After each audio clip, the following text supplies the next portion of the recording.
सभी पत्रकार साथियों का बहुत बहुत धन्यवाद। आप इतनी गर्मी में समय निकाल के आए। आज का जो मुख्य इशू है वो ये है कि सबसे पहले तो मैं सभी छत्तीस बिरादरी को ब्राह्मणों की तरफ से न्योता देने के लिए आया हूं। 22 तारीख को रविवार 22 मई रविवार को भगवान परशुराम जयंती मनाई जा रही है रोहतक में। उसके लिए न्योता देने के लिए आया हूं। छत्तीस बिरादरी का न्योता है ब्राह्मणों की तरफ से। मुख्य जो बात है, जो मुद्दा है, आपको थोड़ा मैं डिटेल में बताना चाहता हूं। ब्राह्मणों का एक गांव है परावर, उसकी 16 एकड़ जमीन जिसकी कीमत करीब 200 करोड़ है। वो जमीन 2009 के अंदर गौड़ ब्राह्मण संस्था को दी गई थी स्कूल कॉलेज हॉस्पिटल बनाने के लिए 2009 के अंदर। लेकिन उसके बाद जो पिछली सरकार थी उसने भी वो जमीन, जो हुड्डा डिपार्टमेंट है, उसने उस पर कब्जा कर लिया। उसके बाद अब ये सरकार नहीं आई, 7 साल इसको हो गए, फिर निगम ने कब्जा कर लिया। जमीन ब्राह्मणों के गांव ने ब्राह्मण संस्था को दी थी कि यहां पे गौड़ ब्राह्मण संस्था पूरे नॉर्थ इंडिया की सबसे बड़ी संस्था है। वहां हजारों बच्चे पढ़ते हैं, अलग अलग जगह। मतलब ये नहीं है कि भाई कोई ब्राह्मणों के ही बच्चे पढ़ते हैं, वहां पे 36 बिरादरी के बच्चे पढ़ते हैं। लेकिन सरकार ने क्या किया, ब्राह्मण समाज को कमजोर मान लिया। ब्राह्मण समाज के लोग बार बार जाते रहे और जाकर बताते रहे कि जी जमीन दे दो हमारी, लेकिन नहीं दी किसी ने। तो एक महीना भी नहीं हुआ है अभी। 24 तारीख को हम लोगों ने जाके वहां हवन वगैरह कर रहे थे, तो वहां बोर्ड लगा हुआ था सरकार का। वो बोर्ड उखाड़ के हमने फेंक दिया। उसके बाद मेरे पे ऊपर इन्होंने FIR कर दी। थाने में बुलाया गया, मैं थाने में गया, पूछा भाई ये बोर्ड उखाड़ दिया तूने, क्यों उखाड़ा? तो मैंने बताया ये जमीन ब्राह्मणों की है और इसके ऊपर सरकारी बोर्ड लगा हुआ था, तो हमने उखाड़ दिया। और फिर लगेगा तो फिर उखाड़ेंगे, 100 बार लगेगा तो 100 बार उखाड़ेंगे। और पंडितों की जमीन की तरफ सरकार ने देखा तो उसी सरकार को उसी जमीन में गाड़ देंगे, क्योंकि सरकार को शर्म नहीं आई। आपको मैं बताता हूं, अब जो स्कूल हॉस्पिटल कॉलेज बनना है, जिस जमीन के ऊपर समाज ने जो जमीन डोनेट कर दी एक संस्था को, तो सरकार का काम था कि संस्था को जमीन तुरंत देके ये कहते कि भाई ठीक है हम भी सहयोग करेंगे। वो बात तो छोड़ो, जब हंगामा हुआ तो फिर एक लेटर भेजा गवर्नमेंट की तरफ से, प्रोपगंडा फैलाया गया जमीन तो दे दी, जमीन तो दे दी।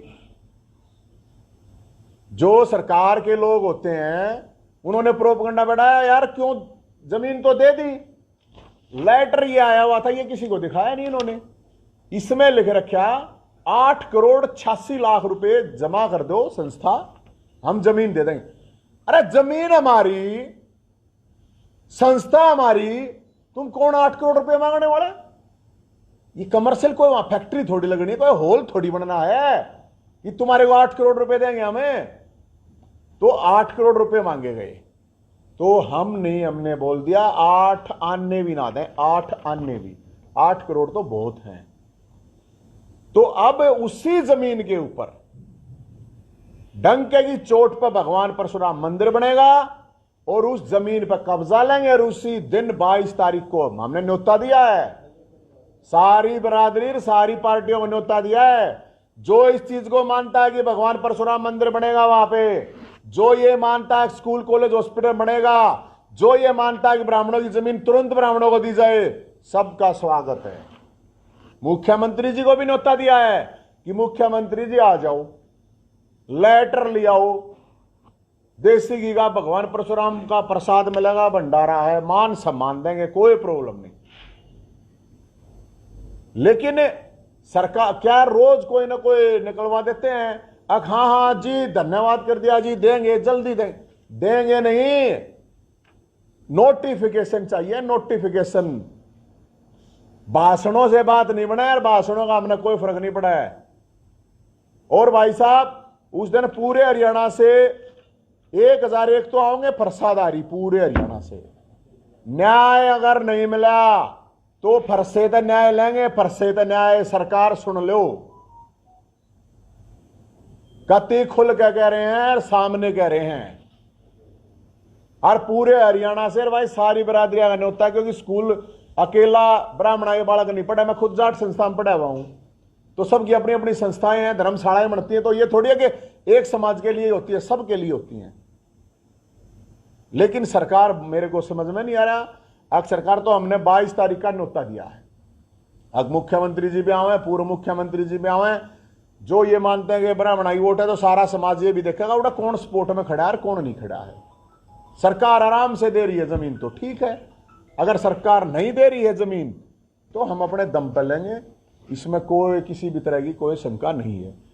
क्योंकि 13 साल पुराना मामला है भाई साहब, कोई नया मामला नहीं है।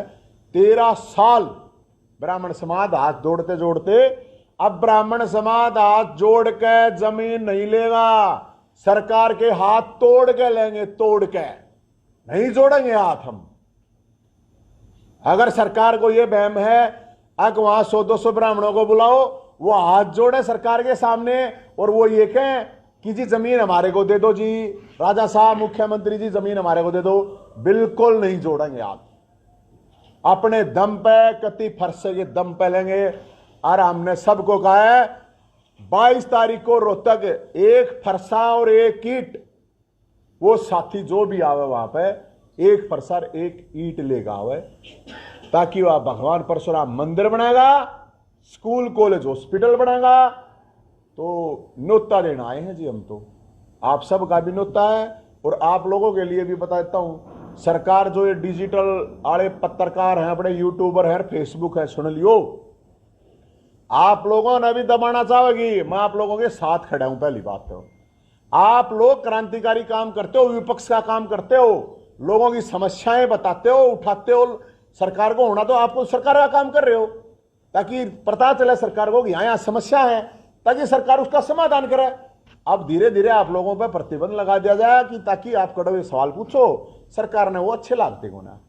तो आप लोगों के भी साथ खड़े हैं, क्योंकि आप लोग, ये फरसा आप लोगों के लिए भी है, आपके साथ है बिल्कुल, इसमें कोई प्रॉब्लम नहीं, कोई शंका नहीं। ये सरकार हर तरह से हर वर्ग को डरा रही है, दबा रही है। आपको पता होगा इससे पहले हरियाणा के अंदर 25 लाख बेरोजगार है भाई साहब, पूरे हरियाणा में 5 लाख पद खाली पड़े हैं, 5 लाख, लेकिन समाधान नहीं, उसको भर नहीं रहे। एक बना दिया कौशल निगम, शोषण निगम में, वो कौशल निगम बना दिया। हरियाणा पुलिस है, स्टाफ नहीं है, 25,000 वैकेंसी खाली पड़ी है, 50,000 बालकों के टेस्ट हो लिया, इंटर हो लिया, उसका कोई हिसाब किताब नहीं। 5 लाख बालक आर्मी की तैयारी करें, उसका कोई हिसाब किताब नहीं। उसमें आ जावे है कोरोना, इनकी रैली चुनाव है तो कोरोना चला जावे है। अगर पेपर देना है किसी को, बड़का पेपर देना, सीईटी के नाम पे 20 लाख बड़का ने फार्म भर रखे हैं, लेकिन पेपर नहीं बताओगे कब देना कब नहीं। फिर इनका एक मंत्री बोल रहा है अगर मेरे पास सरकारी नौकरियों के लिए सिफारिश आती हैं, और मैं उनको कहता हूं क्यों, कृषि मंत्री जेपी दलाल कृषि मंत्री कहता है अकेद रहा है, मतलब थोड़ी हरियाणवी में बता रहा हूं, केद रहा मतलब क्या रखा है सरकारी नौकरी में, खुद जेई था वो, मैं आपको बताऊं। और वो अब कह रहा है तो फार्म क्यों भरवा रहे हो, अगर तुम अगर ये डिसाइड कर चुके हो कि नहीं नौकरी लेनी है, और फिर ऊपर से कह रहा है अब भाई मेरे पास आते हैं नौकरी लगवा दो जी, नौकरी लग गया ना तो 4-4 हजार रुपये में बहू ले आओगे राजस्थान पे, 4,000 रुपये में बहू, तो 4,000 रुपये में बहू मिल रहा है तो 8,000 रुपये मैं दूंगा, अपने मुख्यमंत्री का ब्याह करा, तू अपने गृह मंत्री का करा, वे भी तो रंडे हैं भाई साहब। इनके अध्यक्ष ने ही तो कहा था थोड़े देर पहले, आपने सुना होता है, अगर हमारी सरकार बनवा दो बिहार तय ब्याह लावांगे। बेरोजगारों के साथ मजाक कर रहे हैं। अभी अपना शिक्षा मंत्री है वो क्या कर रहे हैं, 10वीं फेल हो, आपको मैं बताऊं, जानकारी दे देता हूं, ये बड़ी शर्म की भी बात अपने लिए। लेकिन वो ये कह रहा है 5 लाख टेबलेट बांटेंगे हम, और अंतरराष्ट्रीय लेवल पर मेरे को कहा गया वो 5 लाख टेबलेट। अरे 5 लाख टेबलेट बांटेगा, उनका चलाना कौन सिखावेगा? 5 लाख टेबलेट ना 50,000 वैकेंसी खाली है टीचर की। टीचर चाहिए है, पहले टैबलेट की जरूरत कौन है? और टैबलेट दो तो चलाना तो कोई सिखाओगा, वो कुछ काम के ही नहीं है जब टीचर नहीं है वहां पे। तो भाई साहब ये तो स्थिति है इस सरकार की। बाकी 22 तारीख का आप सबका न्योता है और आप लोग सब आए और थारी मारी, मैं क्योंकि मैंने भी एमएमसी कर रखी है, पत्रकारिता कर रखी है, 2005 बैच का कुरुक्षेत्र यूनिवर्सिटी का हूं मैं। तो आपके ऊपर भी संकट आने हो रहा कदे आपने सोचो अगर भाई आप बच जाओगे, सब ने लपेटेंगे। तो और कोई सवाल है तो बताइए। नवीन जी, आप ब्राह्मणों की लड़ाई लड़ रहे हैं, कितनी सामाजिक ब्राह्मण संस्थाएं आपके साथ हैं? ये तो पता चलेगा 22 तारीख को, कौन साथ है कौन नहीं है भोलेनाथ बताओगा, भगवान परशुराम बताओगा। दूसरी बात ये है कि मैं ये कहना कि ब्राह्मणों की लड़ाई लड़ रहा हूं सिर्फ, मेरे ख्याल में ठीक नहीं है। आपने देखा होगा जब बेरोजगारों की बात आवे तो हमने ही लड़ाई लड़ी है और वही उठा रहे हैं। तो वो बेरोजगार तो सारे ब्राह्मण को ना भाई साहब, सारी बिरादरियां के हैं। जब खिलाड़ियों का कोटा खत्म हुआ तो सोटा हमने उठाया था, तो खिलाड़ी सारे तो ब्राह्मण को ना सारी बिरादरियां के हैं। पत्रकार था वो बाबा जी ब्रांड एम्बेसडर बन रहा, धमकी दे के गया था, वो पत्रकार तो ब्राह्मण नहीं था भाई साहब। हम तो उस पत्रकार के साथ भी जा खड़े हुए थे। तो अब सबकी लड़ाई लड़ेंगे, कोई ब्राह्मणा की बात नहीं है। या तो जमीन दबा रखी है हमारी, तो भाई ब्राह्मणा की जमीन कोड दबा लेगा हमारे, हम तो जिंदा है जब तक जमीन नहीं देंगे जान दे देंगे, ये हम मुख्यमंत्री जी को बता रहे हैं। तो मुख्यमंत्री को निमंत्रण दिया है, उसके अलावा किस पार्टी को निमंत्रण दिया है 22 तारीख की? मैडम सबको दिया है, सारा यहाँ पे भी दे के जाने लग रहा हूँ। किस पार्टी को? मैडम सारी पार्टियां गए, जितनी भी पार्टी हैं, छोटी मोटी बड़ी सरकार विपक्ष, सबको दिया है, सबको न्योता है। लेकिन उसमें हमने यही कही है इतना तो जरूर करना पड़ेगा, जो हमारी डिमांड है वो तो माननी पड़ेगी। वो हमने क्या फायदा बुलाने का, वैसे हम नहीं बुलाते किससे ने। जो समाज की डिमांड है वो 36 बरादरी की, कोई एक का थोड़ी, स्कूल बनेगा, हॉस्पिटल बनेगा, सबका इलाज होगा, सबके बालक फट जाएंगे। जिसके पास पैसा नहीं होगा उसको मिलेगी कि नहीं? ना ना ऐसी तो कोई बात नहीं है, हम खुद भी तो बांटेंगे फरसे, हजारों फरसे बांटेंगे। आप लोगों के पास अगर नहीं होगा बिना फरसे आ जाइए, कोई प्रॉब्लम नहीं, हम देंगे, चिंता मत करो इस बात की, हम देंगे, चिंता आपको फरसा हम देंगे। जी मैडम, ये तो दिखा रहा है क्या भाई साहब, इसके दम पर न्याय लेंगे, इन्हों बताओ है। भगवान परशुराम का जो फरसा था वो अन्याय के खिलाफ था। भविष्य में किसी राजनीतिक पार्टी या दल में जाने का आपका कोई विचार? मैं बिल्कुल समाज नीति, मैं राजनीति से दूर हूं और भविष्य में मैं कभी जीतता ही नहीं, मैं तो आज में जी हूँ भाई साहब, आज मैं जी रहा हूँ।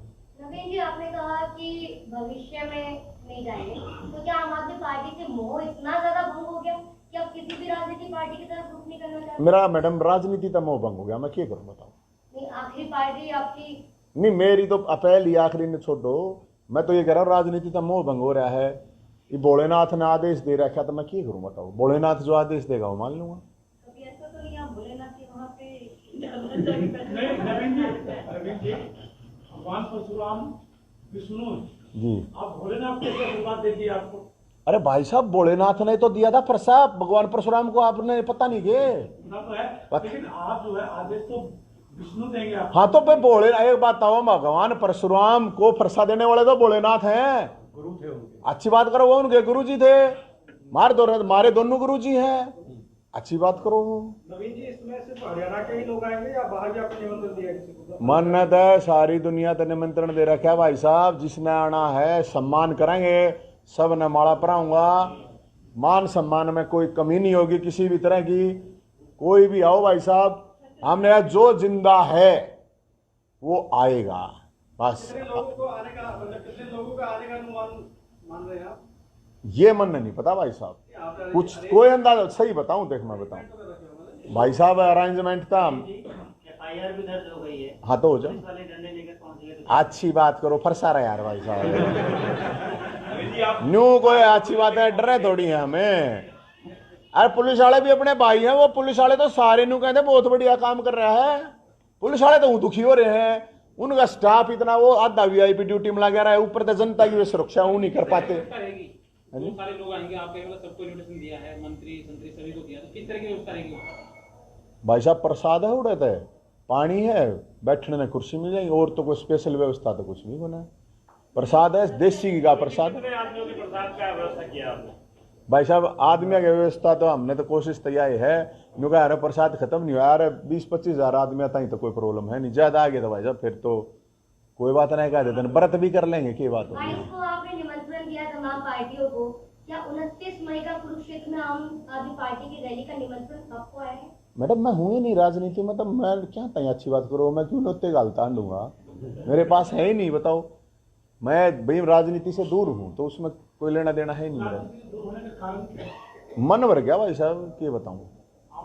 राज्यसभा टिकट मिल जाए। अरे भाई क्या ठोक कर मारूं मैं, राज्यसभा पाप राज्यसभा अपन की जरूरत है, के राज्यसभा सब देख रहा है, मैंने एमएलए एमपी, ओ प्रभु ये मंत्री एमएलए एमपी मुख्यमंत्री सब कुछ देख रहा है, क्या कुछ सौदा ना सब नकली है, आपको नहीं पता। सुरक्षा सारे सुरक्षा करेंगे, सारे प्रसादारी रहे, जब सुरक्षा की आप कर लेंगे, सुरक्षा प्रशासन को इंटीमेशन दे दिया, परमिशन के लिए वो कर दिया, बहुत शांतिपूर्ण तरीके से सब कुछ होगा, सब अपने डीजे पे डांस करेंगे, उत्साह है, भगवान परशुराम के गाने चल लेंगे, शांतिपूर्ण तरीके तो होगा बिल्कुल सब कुछ, कोई नहीं, प्रशासन के साथ पूरा सहयोग करेंगे। और प्रशासन को भी हमने कहा, फरीदाबाद की कितनी संस्थाओं को आपने निमंत्रण दिया है ब्राह्मण समाज वाले? ओ भाई साहब मैंने 36 बरादरी दे रखा है, सब दे रखा है, जो वहां पहुंचेगा, देखो आप लोगों का न्योता, आप एक बार मैं आपसे रिक्वेस्ट करूंगा, चाहे आप अपने एक प्रतिनिधि ने भेज दियो, एक बार भेज दियो, उड़े देख लियो, बाकी फिर पत्रकारों को फंसे यहीं पे देंगे, वो मिलेंगे वही भाई साहब। और पत्रकारों को तो फरसे की जरूरत है, आपको मैं बताऊं, यह सरकार बड़ी खतरनाक सरकार है, लेकिन आप लोगों के ऊपर संकट आओगा तो भी ये बड़ा तैयार है, चिंता मत करियो, कति हाँ तैयार है, आप कति चिंता मत करियो।